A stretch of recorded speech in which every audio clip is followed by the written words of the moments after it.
Selamat pagi semuanya. Selamat datang di kelas Emergency dan Critical Care EMCC.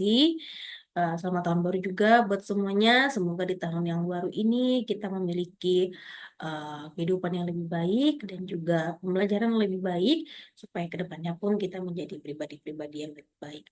Minggu pertama ini kita akan belajar mengenai Introduction to Critical Emergency Nursing dan Integrated Emergency Response Systems bersama saya, Ibu Septa. Berikut adalah course outline atau goals yang harus kita capai bersama-sama di minggu ini. Pertama adalah Introduction to Critical and Emergency Nursing, General Principles of Critical and Emergency Nursing, the framework and implementation of the SPGDT. Kemudian adalah ini ada elemen dan strategi layanan medis darurat dan juga operational guidelines dan monitoring pada SPGDT. Untuk introductions di sini kita lihat sama-sama ya bahwa keperawatan gawat darurat dan kritis itu adalah salah satu departemen di bidang keperawatan yang cukup menantang ya, karena situasi dan juga berbagai jenis patients dan juga keadaan pasien yang cukup menantang, sehingga kita pun sebagai perawat itu membutuhkan kompetensi yang unik dibandingkan dengan keperawatan yang lain. Nah, ini keperawatan gawat darurat dan kritis fokus pada pemberian pertolongan pada pasien dengan masalah kesehatan yang mengancam nyawa biasanya. Contohnya apa? Seperti henti jantung, trauma, komplikasi yang kompleks. Jadi ini cukup berbeda ya dengan rawat inap biasa. Kenapa? Karena ketika kita dirawat inap biasa, pasien-pasien yang kita rawat itu sudah cenderung memiliki kondisi yang stabil.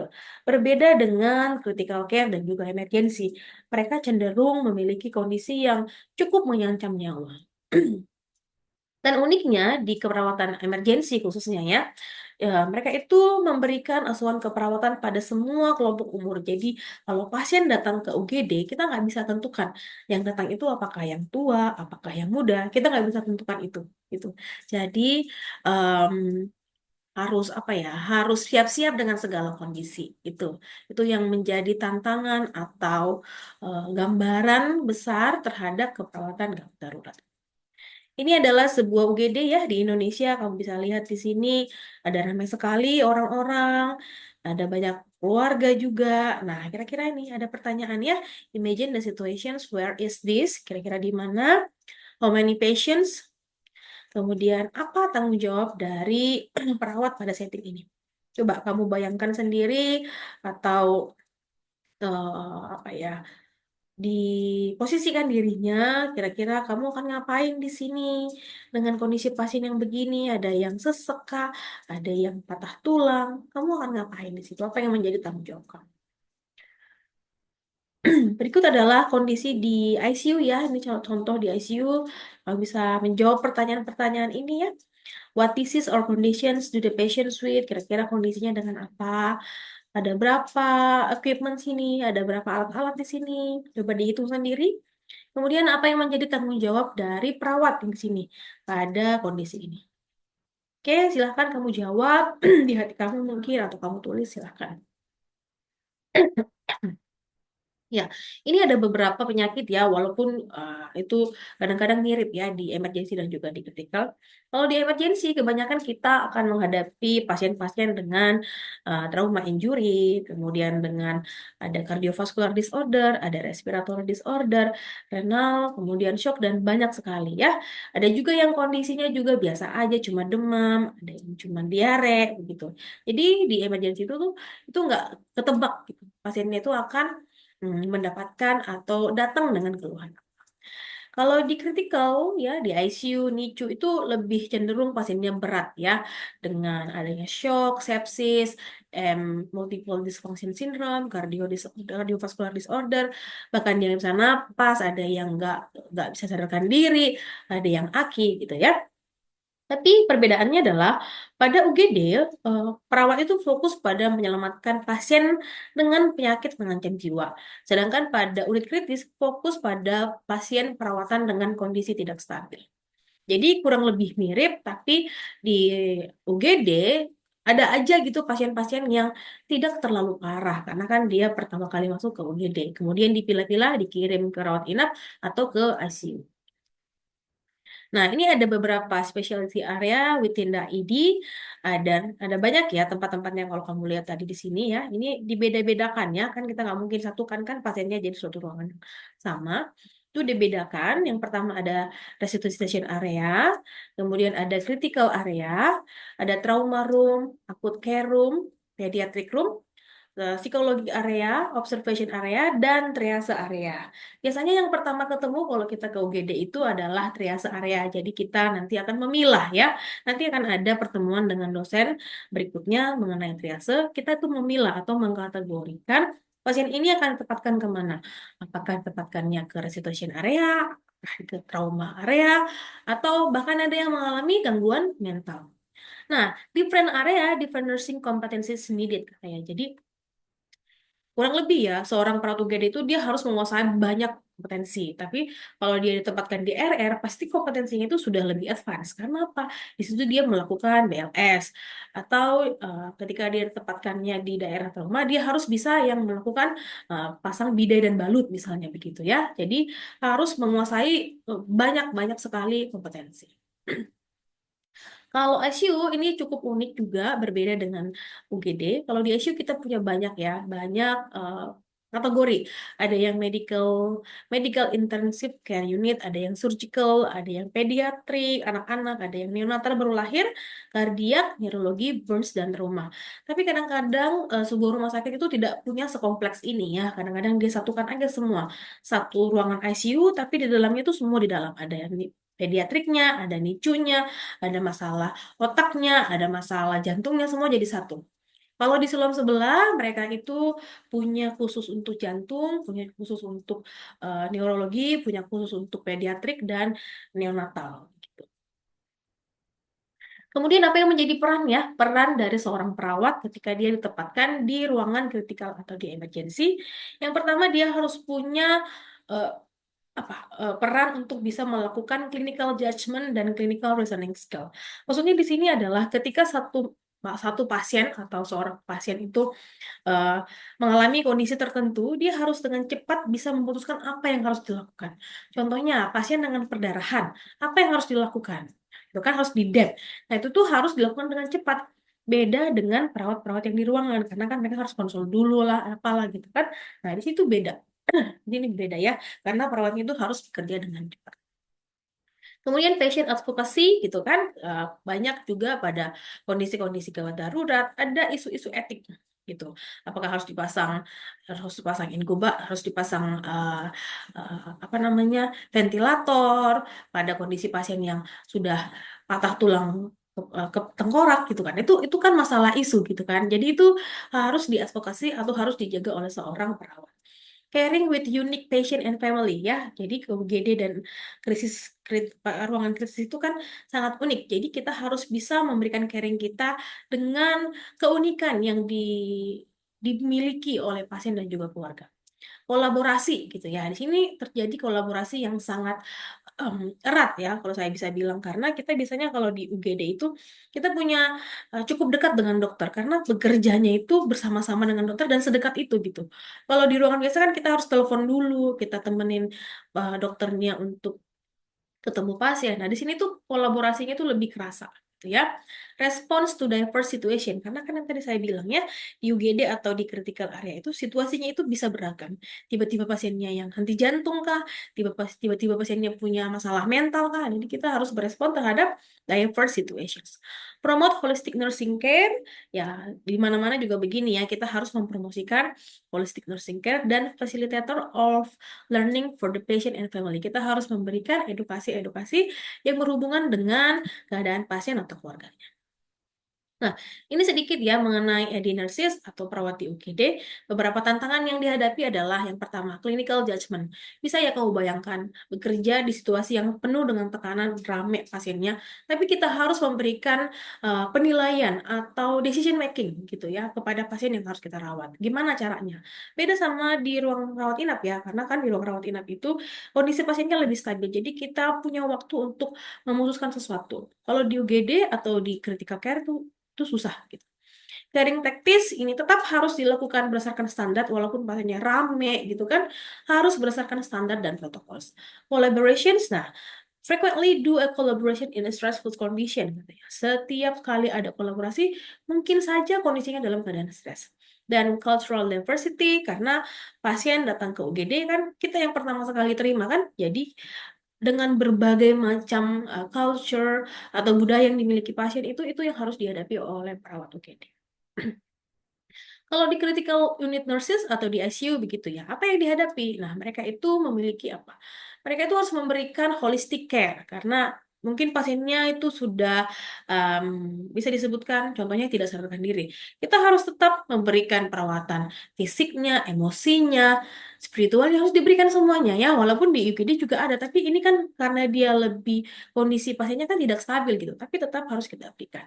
Advocate, nah, so respect and support every decisions. Kita harus menghormati dan support setiap keputusan yang sudah diambil. Monitoringnya, karena kan tadi di ICU itu banyak sekali alat-alat ya. Kita harus harus sering monitoring dan sama juga seperti di UGD kita menghadapi keluarga dan juga pasien dengan beragam budaya. Pengkajian yang dilakukan di ED itu termasuk yang pertama adalah primary survey, nanti kamu akan diajari meliputi ABCD ya. Nanti akan ada itu ABCD-nya apa aja. Kemudian yang kedua adalah secondary survey atau sering kita sebut dengan pengkajian head to toe. Ini adalah primary survey. Yang pertama adalah airway. Jadi kita lihat kepatenan jalan nafasnya ya. Bagaimana intervensinya? Ya, kalau misalnya dia ada terhambat jalan nafasnya, kita patenkan dengan cara berikan imobilisasi pada cervical spine, posisi pasien, buka airway-nya termasuk hidung, mulut. Kemudian breathingnya atau pola nafasnya ya. Ini kita lihat gimana dia suara nafasnya, dinding dadanya, posisi trakeanya. Biasanya kita berhubungan dengan apa? Pemberian oksigen. Jadi kita harus hafal ya. Oksigen dengan pasien dengan saturasi sekian, oksigen yang diberikan adalah sekian. Kemudian apa? Pemberian suction gitu ya. Kemudian kita ambil adanya apa cek AGD biasanya nanti kamu akan pelajari ya. Di C yaitu circulation, kita ngomongin tentang sirkulasi darah. Berarti kita harus erat hubungannya dengan nadi. Kemudian apalagi ya, dengan capillary refill, dengan cardiac rhythm. Nanti akan banyak ya, minggu depan kita udah ngomongin tentang cardiac rhythm. Jadi kita dekat sekali dengan pemasangan EKG, pemasangan IV, ya, kontrol perdarahan. Yang keempat adalah day disability, ini berhubungan dengan neurology assessment. Berarti GCS kamu harus hafal. GCS yang paling tinggi berapa? Paling rendah gimana? Status kesadaran, apakah dia apa somnolen kah? Nah, kamu harus hafal itu ya. Itu sudah diajarin waktu MSN. Dan yang terakhir adalah exposure. Ini bagaimana dia exposure terhadap lingkungan sekitarnya. Apakah dia kedinginan kah? Harus kita berikan selimut kah? Begitu. Jadi primary survey meliputi A, B, C, D. Kalau secondary survey yang tadi ya sebelum kita melakukan head to toe dan juga kita harus menguasai yang namanya pemeriksaan laboratorium dan radiologi. Hasil darahnya gimana? HB-nya itu harus dihafalin, natrium ya, elektrolitnya, analisa gas darahnya, radiologinya, gimana USG-nya, gimana X-ray-nya, itu kita harus menguasai hal tersebut. Kalau di ICU ya, di ICU perawatnya gimana? Nah, kalau di ICU kita fokus dengan namanya adalah kehadiran perawat. Tidak ada pasien di ICU yang ditinggalkan oleh perawat. Semua harus dijaga perawat. Ada yang satu merawat satu, ada yang satu merawat tiga. Tergantung dari keparahan pasiennya. Entire care maksudnya di sini adalah perawat ICU bertanggung jawab pada seluruh perawatan pasien bersama tim kesehatan yang lain. Monitoring seperti yang saya sudah jelaskan tadi, karena mereka menggunakan banyak sekali alat-alat di ICU ya. Jadi kita harus fokus atas suara-suara, contohnya ada alarm yang harus diperhatikan. Temperatur, karena kondisi pasien kan cenderung infeksi begitu ya. Jadi kalau ada infeksi pasti pasiennya demam. Neurologic assessment seperti yang tadi juga, GCS-nya harus dipantau. Kemudian ada position change karena pasiennya tidak sadarkan diri, jadi kita miring kanan, miring kiri per 2 jam. Dan yang lainnya termasuk apa? Case physio, mouth care, dan juga infection control. Berikut adalah ED atau Issue Nurses Responsibility. Saya rasa sama ya. Semua perawat itu melakukan proses keperawatan mulai dari pengkajian, kemudian penegakan diagnosa, kemudian ada intervensi, implementasi, dan juga evaluasi. Kemudian berikutnya kita akan belajar mengenai Integrated Emergency Response Systems atau di Indonesia kita sebutkan dengan Sistem Penanggulangan Gawat Darurat Terpadu. Ini tuh berdasarkan dari peraturan pemerintah ya, jadi dari undang-undang yang sudah diterbitkan oleh pemerintah di Indonesia. Nah, kenapa kita butuh yang namanya SPGDT? Karena kamu lihat ya, kondisi geografis dari Indonesia itu cukup jauh dan banyak sekali penduduknya. Jadi, kalau semakin banyak penduduk Indonesia itu akan memperumit keadaan ketika terjadinya gawat darurat. Kemudian apa? Fasilitas kesehatan yang masih terbatas. Kemudian yang terakhir adalah komplikasi kehamilan dan penyakit lainnya yang masih tinggi di Indonesia. Jadi kita butuh yang namanya SPGDT ya, yang tadi ya, Sistem Penanggulangan Gawat Darurat Terpadu. Nah, ini dia ya, ada hukumnya yang saya bilang tadi. Pada kondisi gawat darurat, seorang pasien itu adalah keadaan klinis pasien yang membutuhkan tindakan medis segera guna menyelamatkan nyawa dan mencegah kecacatan lebih lanjut. Itu dilindungi hukum dan ada hukumnya. Dan masyarakat ini harus cepat dan tanggap, membutuhkan manajemen yang tepat. Di samping lebih efisien dibutuhkan koordinasi antar unit pelayanan di mana pasien itu didiagnosa ke tempat pasien tersebut akan dirujuk untuk penanganan lebih cepat dan lebih efisien. Oke, jadi ini berdasarkan undang-undang atau dasar hukum yang jelas. Apa yang menjadi tujuan dari SPGDT? Ada dua ya. Yang pertama, meningkatkan mutu pelayanan dengan mempercepat respon time. Jadi kalau ada yang mengalami gawat darurat, kita respon time-nya gimana?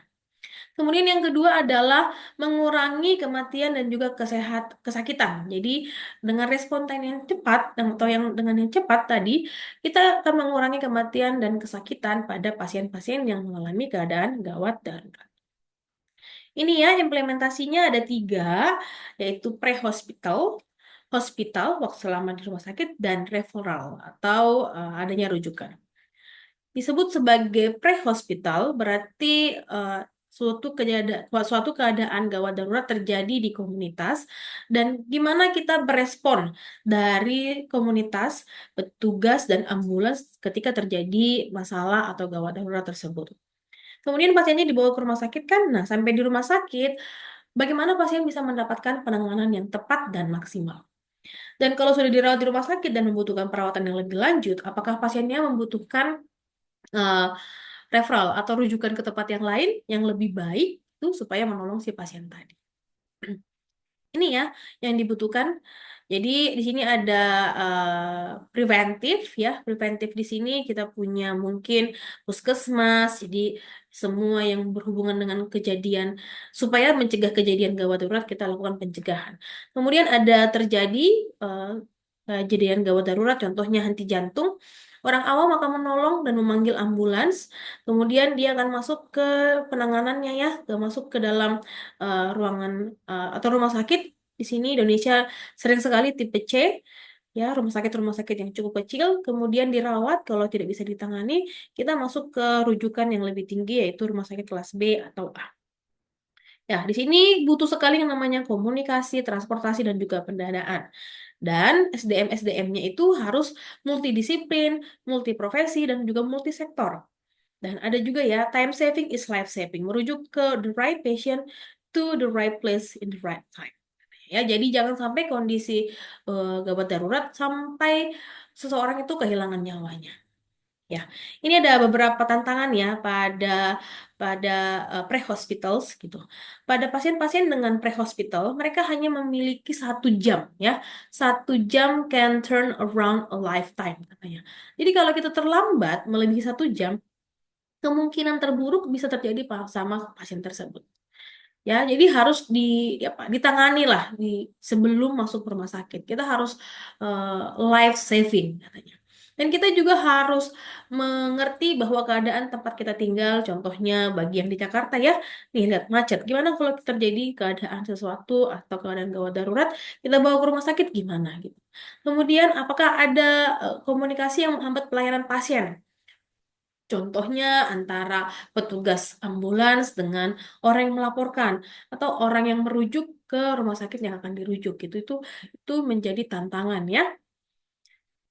Nah, ini ada komponen-komponen dari SPGDT di Indonesia. Yang pertama adalah SDM ya. Berarti SDM yang rendah akan mempengaruhi pelayanan. Ya, kalau misalnya orang yang bekerja di pre-hospital tidak tahu mau rujuk kemana, ya pastinya bisa melayang.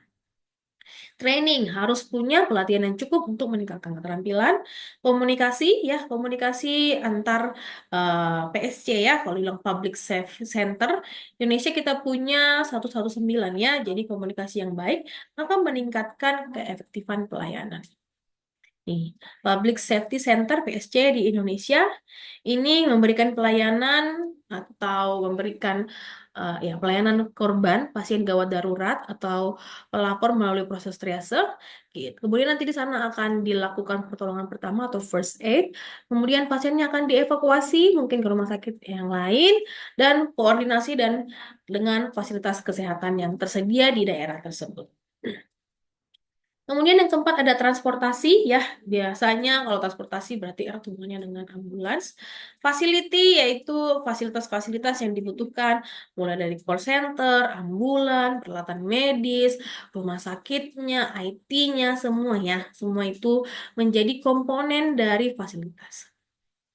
Yang keenam ada critical unit, berarti ketika kita terjadi sesuatu di komunitas, dibawa ke rumah sakit, tersedia nggak unit kritikalnya? Ruangan-ruangan ICU-nya ya. Kemudian Public Safety Service Agency, banyak ya. Contohnya di Indonesia kita punya 119, polisi, kemudian ada eh, bagian kebakaran, Basarnas, dan lainnya. Community participation diharapkan masyarakat yang ada di Indonesia ikut berpartisipasi dalam meresponi gawat darurat. Kemudian akses to service, jadi gimana nih aksesibilitas suatu komunitas terhadap gawat darurat. Patient referral, sistem rujukan ya, sistem rujukan dari rumah sakit yang tadi, C ke B atau ke A. Kemudian medical record yang sekarang sih Indonesia udah mulai ini ya, medical recordnya itu sudah mulai tersinkronisasi, mulai dari dia di puskesmas sampai ke berikutnya. Karena biasanya informasi-informasi yang di medical record itu akan membantu dalam penanganan pasien. Informasi dan community education, jadi masyarakat diharapkan punya juga awareness ya, awareness dalam meresponi keadaan gawat darurat, monitoring dan evaluation yaitu untuk mengukur keberhasilan dari SPGDT, kemudian ada disaster planning, adanya strategi untuk menghadapi gawat darurat di masa depan, dan cooperation agreement yaitu kerjasama antar wilayah dalam menangani keadaan gawat darurat. Ini ya kerangka kerja dari SPGDT. Contohnya di sini ada insiden, dia akan telepon 119, kemudian panggilannya diteruskan. Respon pertama dia akan memberikan bantuan hidup dasar, kemudian bantuan hidup lanjutan, kemudian transportasi. Dia akan dibawa kemana gitu. Contohnya pasiennya mengalami trauma, jantung, keracunan, kemudian ada pediatrik anak-anak atau lansia atau yang lainnya ya.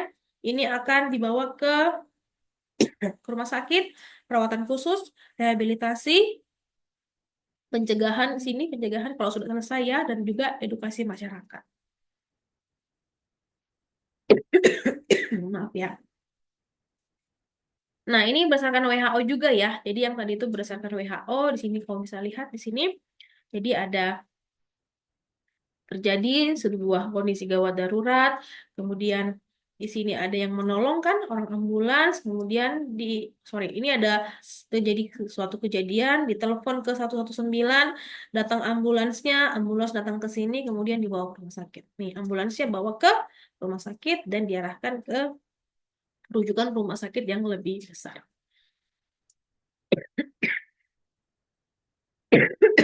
Maaf ya. Nih, implementasi dari SPGDT di Indonesia itu ada 3 lingkup besar ya. Ada yang National Command atau NCC, ini Pusat Komando Nasional. Kemudian yang kedua adalah provinsi, di setiap provinsi. Dan yang ketiga adalah Integrated Safety Service Center atau PSC yang tersedia di wilayah masing-masing. Kalau namanya nasional berarti secara Indonesia nasional. Berarti nasional itu memberikan Pusat Komando Nasional, kalau terjadi kejadian gawat darurat, mereka akan ngapain? Mereka akan memberikan regulasi. Mereka akan melakukan koordinasi ya antar mereka. Apa yang sudah dilakukan? Monitoring dan analisa mengenai setiap program yang sudah dibentuk, informasi dan diseminasi penyebarluasan informasi, kemudian monitoring dan evaluasi, hub and spoke controlling, kemitraan, dan juga call center service yang bisa dijangkau oleh masyarakat. Tapi yang lebih penting di sini adalah regulasi dan koordinasi ya, namanya juga di nasional. Jadi kalau ada kejadian gawat darurat, mereka beregulasi atau sudah membuat peraturan apa yang harus dikerjakan. Ini ya, ini eh, ini bagian struktur National Command Center. Kalau di provinsi apa? Namanya juga provinsi ya, jadi pecahan dari nasional.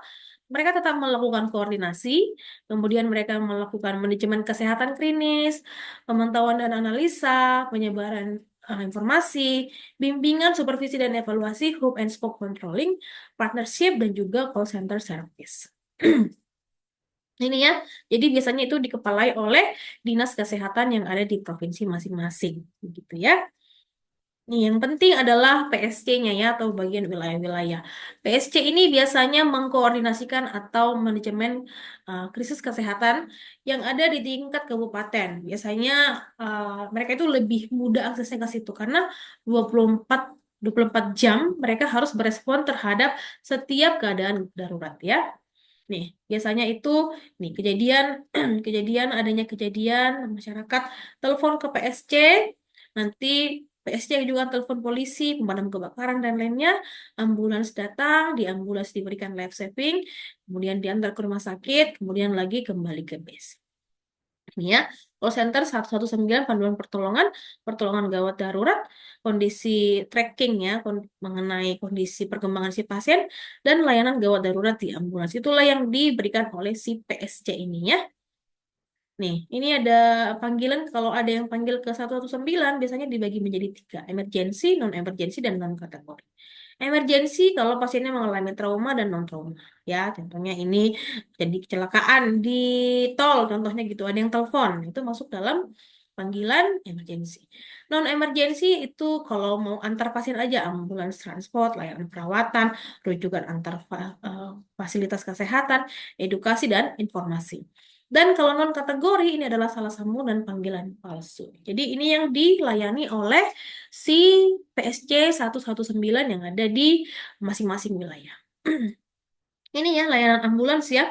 Jadi di sini mulai dari ya terjadi apa nih persiapan. Jadi setiap PSC yang ada di wilayah masing-masing itu harus punya persiapan fisiknya lah, pengetahuannya lah, peralatannya. Responnya harus tepat waktu dan juga aman.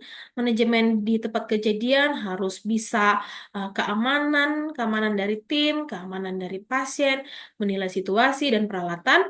Kemudian di sini penilaian dan perawatan pasien, semua life saving yang dibutuhkan pasien harus dilakukan di sini ya. Manajemen disposisi, mengikuti protokol yang dari direktur atau radio medis, dan mengetahui kemampuan fasilitas pertama. Contohnya mau dibawa ke rumah sakit mana dengan pasien dengan trauma, contohnya begitu. Mereka harus tahu kemampuan dari si fasilitas si penerima itu. Ini transfer pasien dan laporan ketika memberikan pasien ke rumah sakit, mereka harus memberikan laporan yang singkat dan jelas dan melindungi privasi pasien.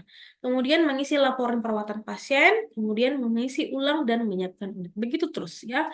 Ini skema layanan ambulans yang ada di wilayah masing-masing. Jadi SPGDT conclusion ya, ini adalah kerangka kerja yang terkoordinasi untuk menangani kegawat daruratan medis ya. Tadi dibagi 3 ya layanannya ya, ada yang di rumah sakit dan juga di apa tadi rujukan. Melalui apa? Melalui pusat nasional yang tadi National Command, kemudian ada yang di provinsi dan juga yang ada di PSC ya.